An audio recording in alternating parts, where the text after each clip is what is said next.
Hi, Thistle.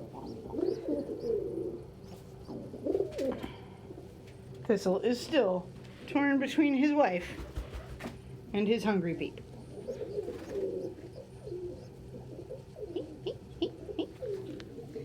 And Suki is still feeding both of hers, which is fantastic.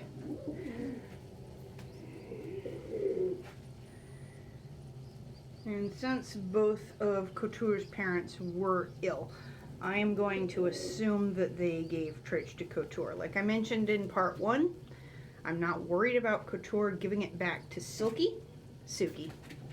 Sorry.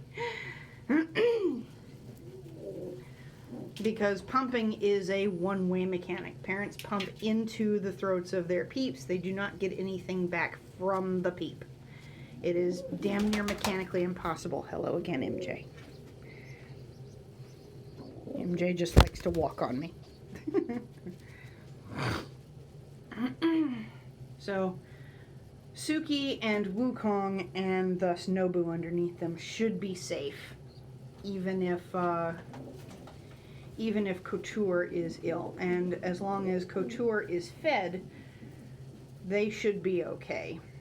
Or at least okay until I can bring them in and medicate them at 6 weeks old when that's safe. It is not presently. Excuse me. Suki still has milk, which she is very, very generous about sharing.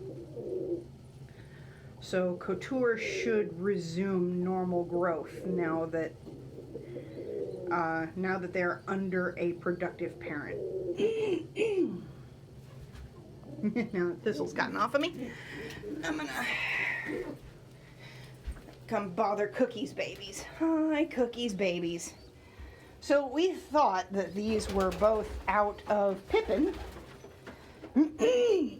And Amiga definitely is. Come here, baby. Amiga is definitely a Pippin child.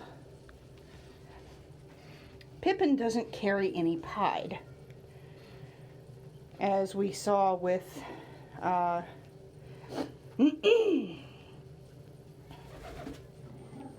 know. As we saw with Pookie, and Pookie had a sister who looked exactly like Amiga, but ended up passing away. He wasn't able to handle feeding them both. We brought her in, and she developed a blood vessel rupture in her throat. I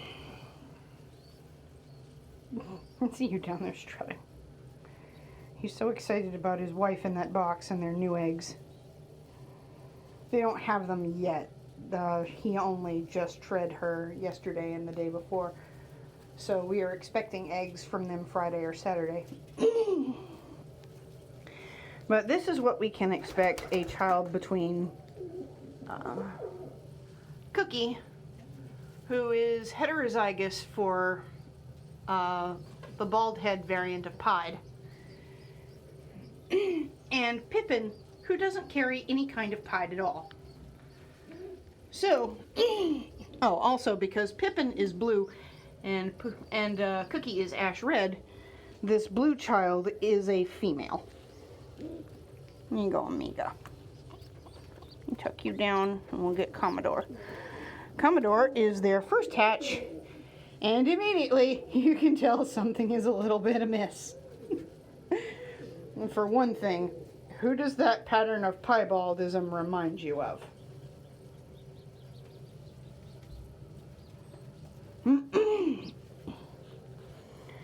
We had thought at first that they were spread, and the pattern between Leonard and Cookie would make sense if this were a spread child, but he's not. These aren't entirely black. They're black, tipping a very dark blue, which means that the coloring that has been inherited is Cookie's T-pattern check. But look at the back of his neck, since he's being so kind as to lean forward. Look at the direction of the feather growth. some of that is not growing quite right. Now, in a standard feather peep, all of the feathers on the back of the little peep's head would be pointing towards the base of its neck. However, Commodores are not. Some of them are pointing towards the top. And Cookie expresses a crest. And so does he. Cookie expresses, I don't know if it's part of a partial dominant crest, because her mother does not have a crest, does not carry a crest that we know of. She is a show-type racing homer. Not Cookie, mind you. Cookie's mother, Moneypenny. And crests are not present in that breed. Both the shell and peak crest are recessive genes. As a matter of fact, it is the same recessive gene with a slightly different expression. That is quite variable.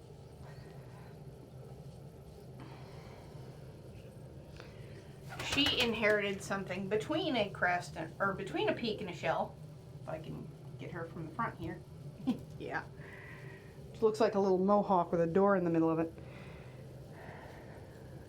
And I was expecting this child to be ash red, which would have made it male. But as this is a blue out of an ash red mother, this is a hen. Both these little peeps are hens. Oh, yeah, little blue fuzz.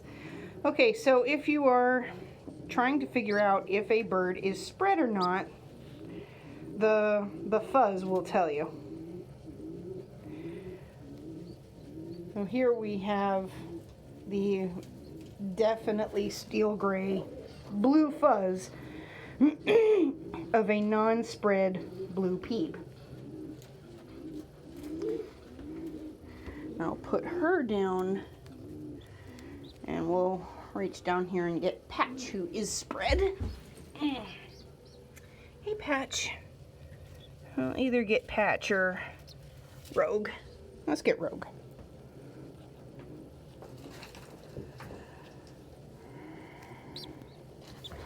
Beep, beep. Beep, beep. Beep. You know. Oh, yeah. See these little fluffies here?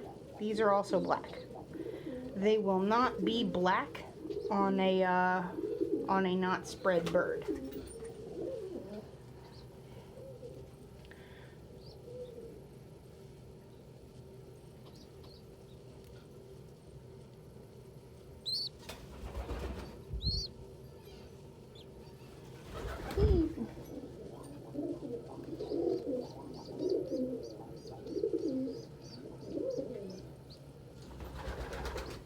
Oh, precious people. They are very full. There you go. Tuck you back in with your brother. Sibling. We don't actually know their sex. Because I'm going to be keeping all of my keepbacks until they're sexually mature anyway, I am not going to bother DNA sexing them. I will only be DNA sexing the birds I do not plan to keep. And the size difference between Patch and Rogue should tell you why I prefer to keep the first hatch. The first hatch is usually a day ahead of the second hatch, and they have a head start as far as milk consumption goes. Because no matter when they started feeding the peeps, they're only going to have crop milk for a set number of days. And this second peep being born a day later means they're going to get 1 day less of crop milk. Hi, Elliot. You can go feed those? Go feed those, or oh no, you're gonna come visit me. Okay, I'm amenable to this. Hi, Elliot.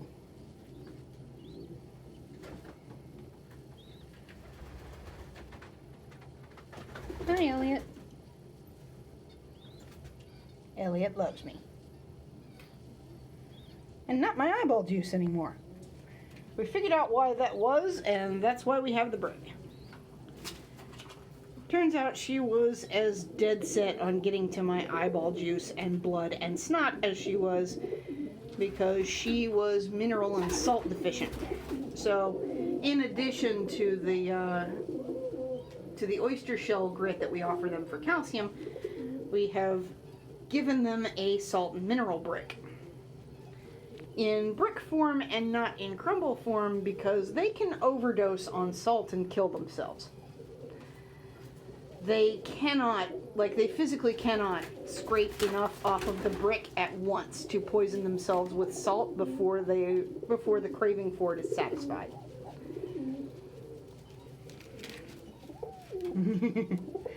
They are not allowed in that spot. So back to the nest they prefer. And this, by the way, is normal driving behavior. You've seen the absolutely batshit wild driving behavior that Vito does. Ginger is basically just escorting her back to the nest they've selected. Leonard, do you want me to move back a little more so you can feed those?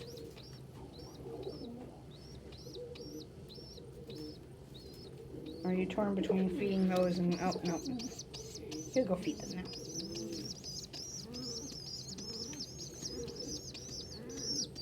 We may actually be close enough to hear the daddy's ear noise that he's making.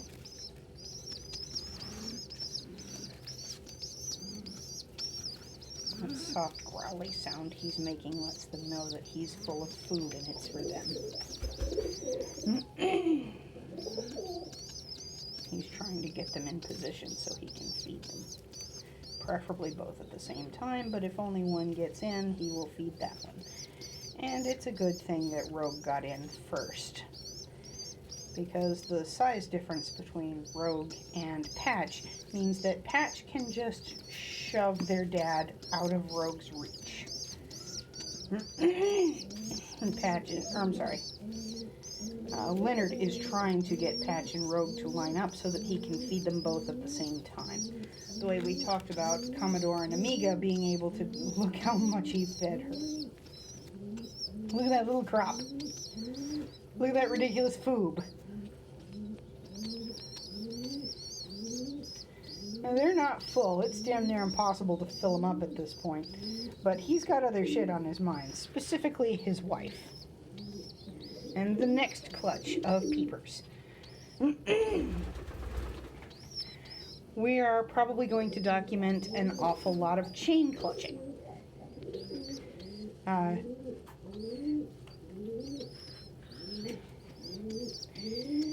Chain clutching is when a breeding pair starts the process of a new clutch before the original clutch has weaned. Now, they absolutely can and will sit eggs in one nest and have peeps in another nest feeding them, provided, of course, that they are feeling well enough and there is sufficient food available for it.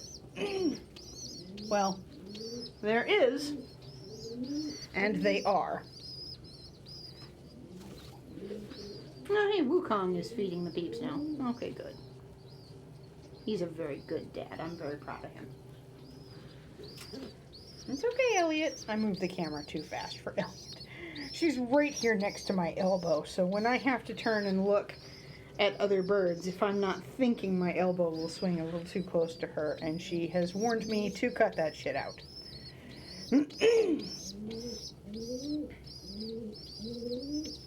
Nope, not her turn to feed the peeps. Peeps need to wait. They're coming upon 2 weeks, and these two are, again, starting a new nest.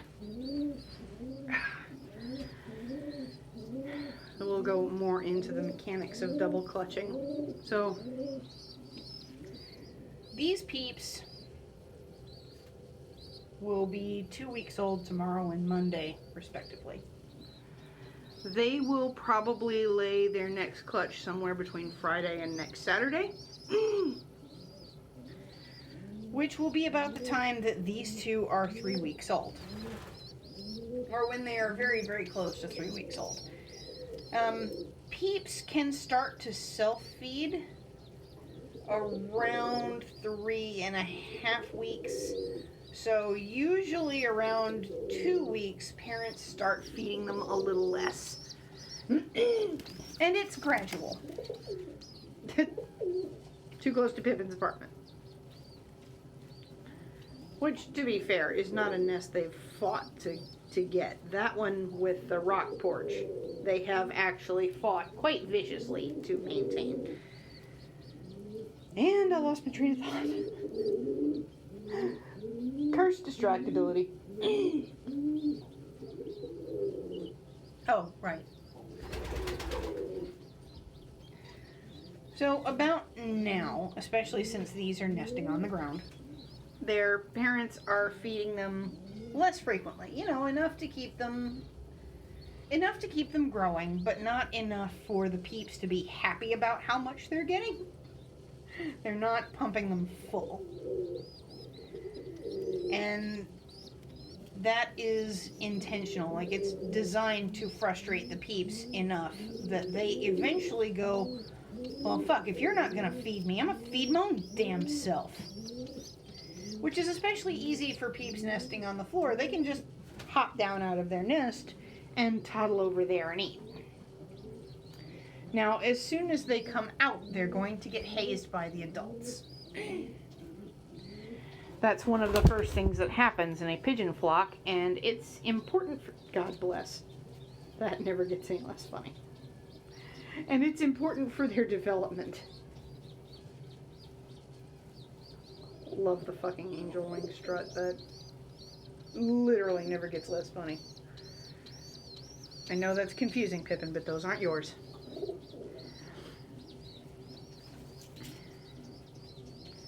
I love that rollers have this mockingbird, like, this is mine display.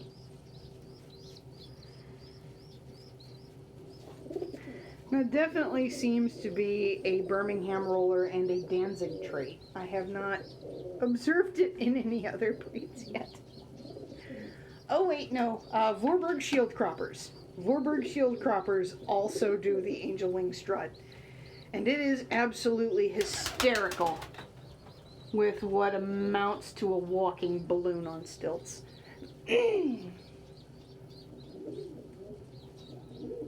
No.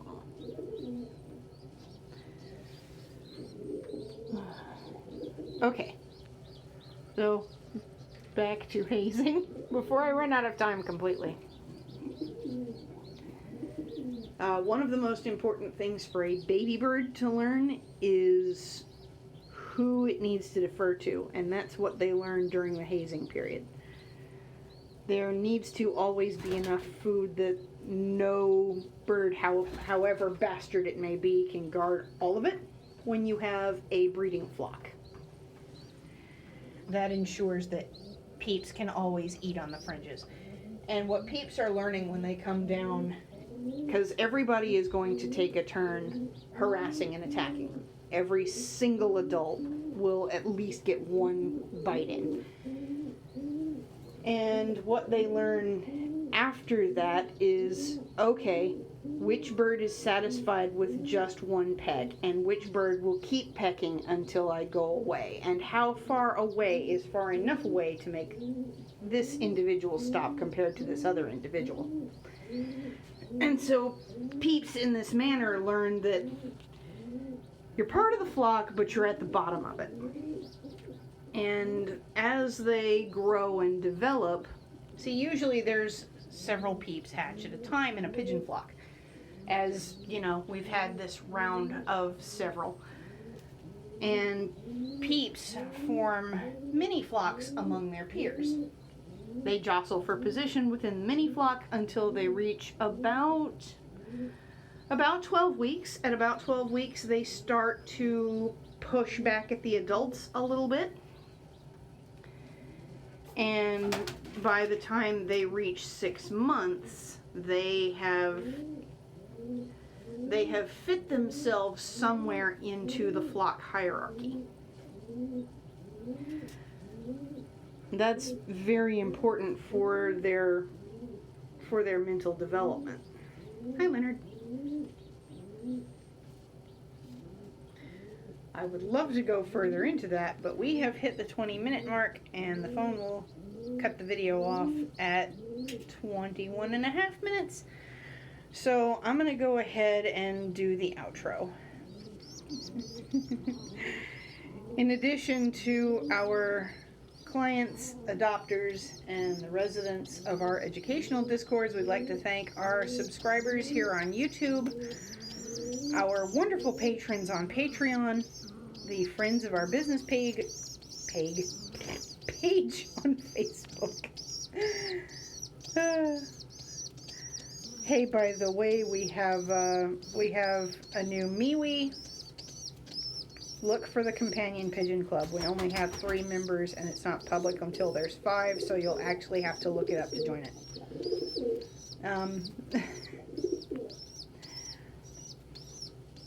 And our followers on Tumblr, Instagram, and Twitter for your contributions, both financial and intellectual. He's such a good dad. I love him so much. And folks, I will see y'all probably next Saturday, unless there is a day before then that I do not have to take pictures. I love you very much, and we'll see you next time.